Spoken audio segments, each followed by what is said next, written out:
farxad weyn noogu ah guud ahaanteen inaan maanta halkan ku soo dhaweyno groupkii labaad ee kamida ciidamada hadda ka imaanaya ka soo laabanaya dalka saaxiibada aan nahay ee Turkiga oo halka tababarkooda ugu soo gabagaboobay dufcooyinka kale oo dhimanna insha Allah taala aan rijay doono saacadaha soo socda ama waqtiyada soo socda inay soo gaari doonaan ma doonayo inaan hadal badan sii dhaho waxaan rabaa aad iyo aad inaan ugu mahad celiyo macallimiintii ciidamada gacanta ku haysay saraakiishii guud ahaan ciidanka Turkiga ee runtii muxuu ahaa ii sheegay oo ugu horeeyay taliyaha xoogga iyo guud ahaan qaranka Turkiga oo ciidankan runtii quruxda badan ee horteena ka muuqday aad arkaysaan soo siiyay tababaro kala duwan in muddaana muxuu ahaa ii sheegay halka lagu soo carbinayay aaminsanahana runtii inay muxuu ahaa ii sheegay ay wax weyn ka bedeli doonaan howlgallada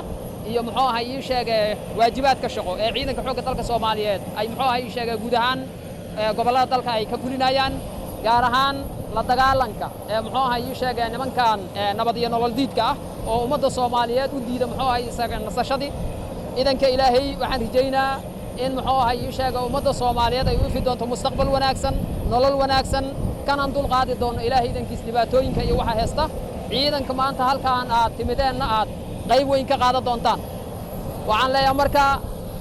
ku soo dhawaada dalkiina hooyo aad baan ugu faraxsanahay runtii inaad soo qaadateen aqoon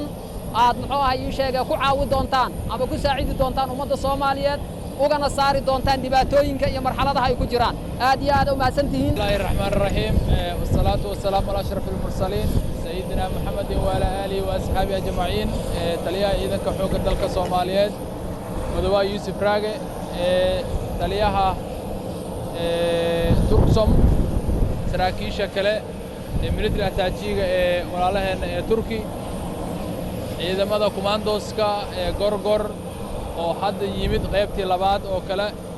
qaybtooda ugu horeysay shalay aan soo dhaweynay maanta dufcadooda labaad aan soo dhaweynayna runtii dhamaantiina waa idin salaamaya waxaan idinku salaamay salaanta islaamka assalaamu alaykum wa rahmatullahi wa barakaatuh taliyaha ayaa ka hadlay waxaan aad iyo aad ugu faraxsannahay oo shalayna aan idin soo dhaweynay qayb idinkeeda ka mid ahaa maantana aan idin soo dhaweynaynaa si niyasame leh runtii oo farxad ku jirto ayaan idin soo dhaweynaynaa insha Allahu tacaala waa daalantihiin waxaan rajaynaynaa insha Allahu waxaan u imaanay inaan idin soo dhaweyno oo kaliya ilaahayna waxaan ka baryaynaa inuu ilaahay idin ka dhigo kuwii anfaca dalkooda iyo dadkooda iyo diintooda waajibaad cusub ayaa idin sugaayo taliyaha ciidanka xoogga dalka Soomaaliyeed ayaa hadda ka hadlay waxaan rajaynaynaa inaad noqotaan aad noqotaan kuwii runtii dalkooda iyo dadkooda badbaadin lahaa annagana farxad weyn ayay noo tahay maanta inuu ciidanka xoogga dalka Soomaaliyeed oo dib u dhis ku jira oo sii dhismaya maanta inaan goobjoog u ahaano aad iyo aad ugu faraxsannahay runtii ummadda Soomaaliyeedna insha Allahu tacaala waxaan ka rajaynaynaa ama ka codsanaynaa in ciidankooda garab istaagaan idinkana waxaa laydinka sugayaa waajibaad adag iyo shaqo adag iyo mas-uuliyad adag inaad gudan doontaan insha Allahu tacaala soo dhawaada aad iyo aadaan u mahadsantihiin sida wanaagsan oo qiimaha iyo wadaniyadda leh dalkiina hooyaad ugu soo laabateen aad wax u soo barateen aad diyaarna u tihiin inaad naftiina iyo erdigiina sharafkiina aad u hibaysaan waa mahadsantihiin kun jeer ayaad mahadsantihiin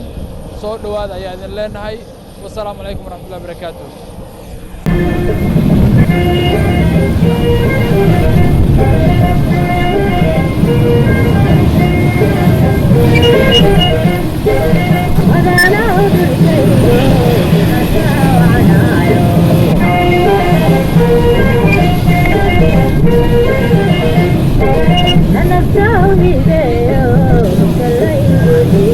I'm